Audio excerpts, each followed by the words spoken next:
All systems go. Clear for liftoff.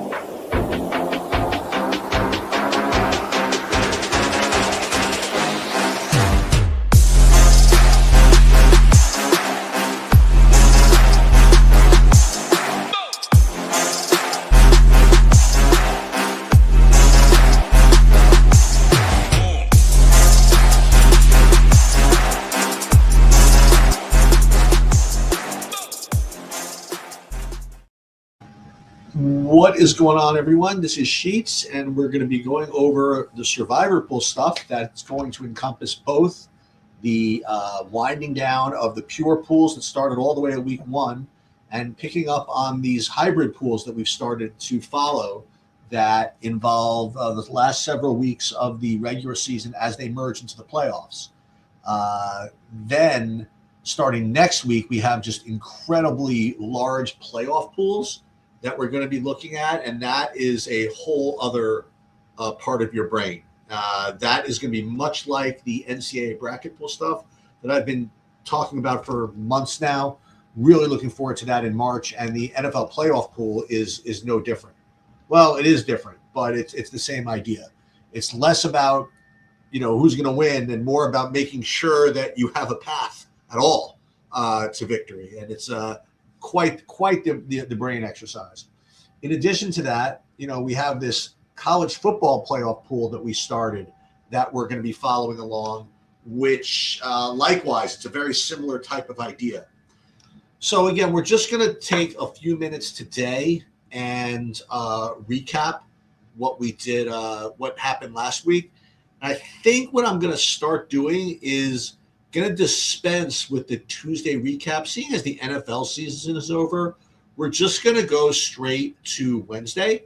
And I'll leave it to everybody else. I'll leave it to the boys over at Chip and Nation what they want to do with that. But I am going to start just doing the Wednesday ones just for premium, I think. We shall see what they want to do with that. Maybe we'll do a couple of free ones there. I'm just not sure. In any case, first one I'm looking at here is our Splash High Stakes Survivor Revival one, which, listen, Toe Tag and Tambo got in there. He didn't really face a lot of stress throughout the season. I mean, it started at week 7, and looks like he's going to cash. I mean, they're down to 65 people, and there's 1 week left to go, and we'll talk about the various teams that he has available. But I mean, he's got plenty of options. I mean, he's got Jacksonville like a minus 100 favorite. So I can't imagine him playing anything other than that. So it's very likely he chops some amount, so, hey, it beats losing, that's for sure. The other thing I want to talk about, at least today, is this Big Splash 2.5 million one, which we've been tracking. And we've been taking an exceptional liking to this one.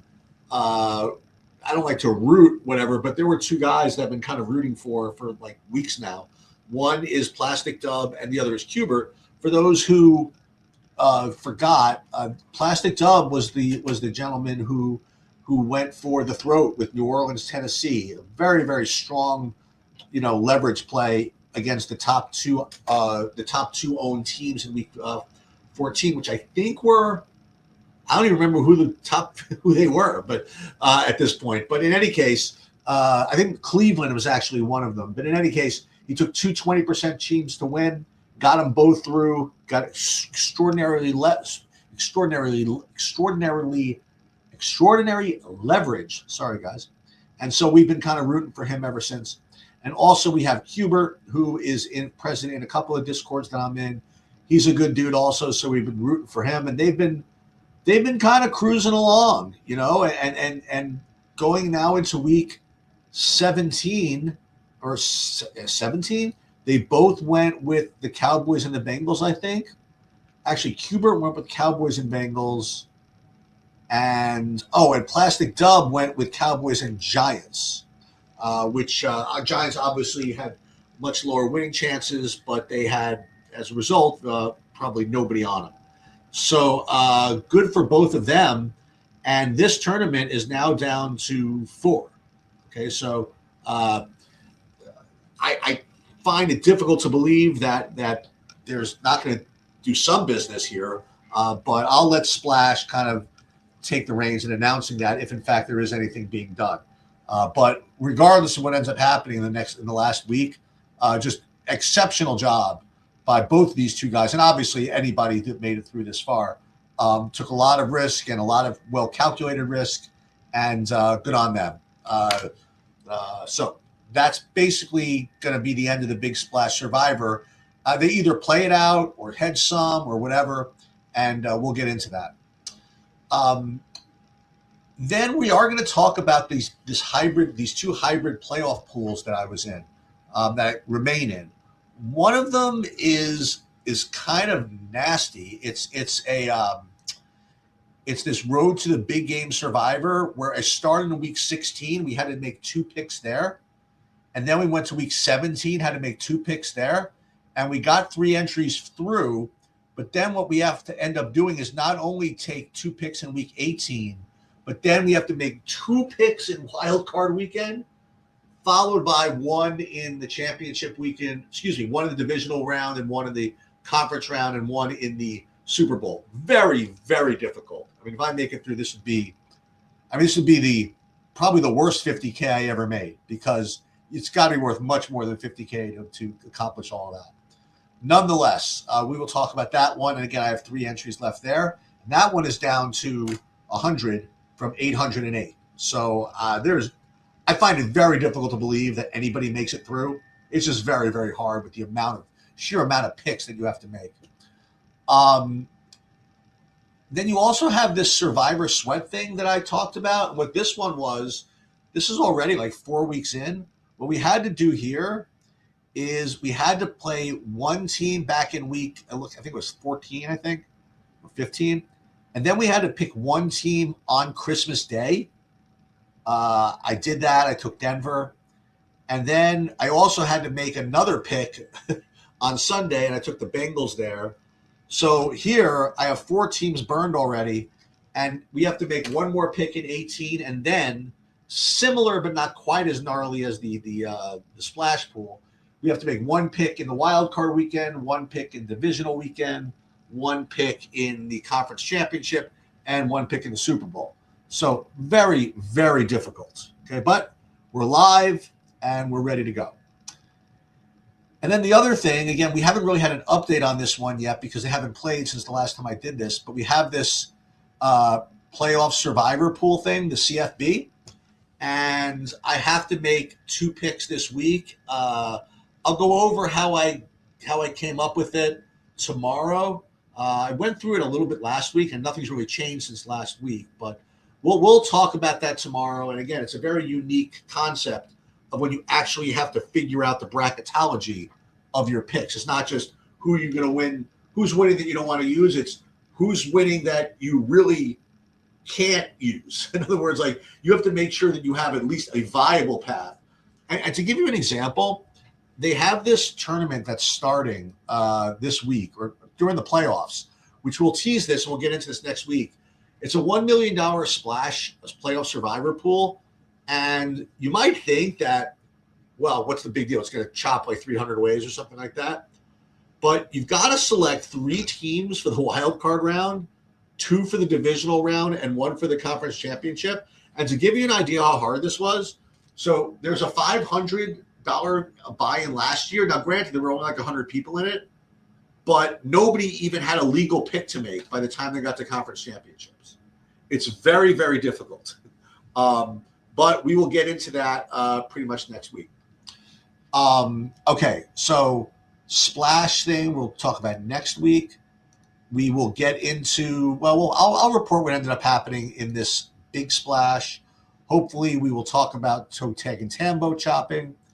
And then tomorrow I'm going to go over, here's a little teaser of the various teams that I might be interested in playing doubles in this playoff pool. And then we'll also talk about the college football things. Again, I advanced with Mississippi and Oregon, but that was like already 2 weeks ago.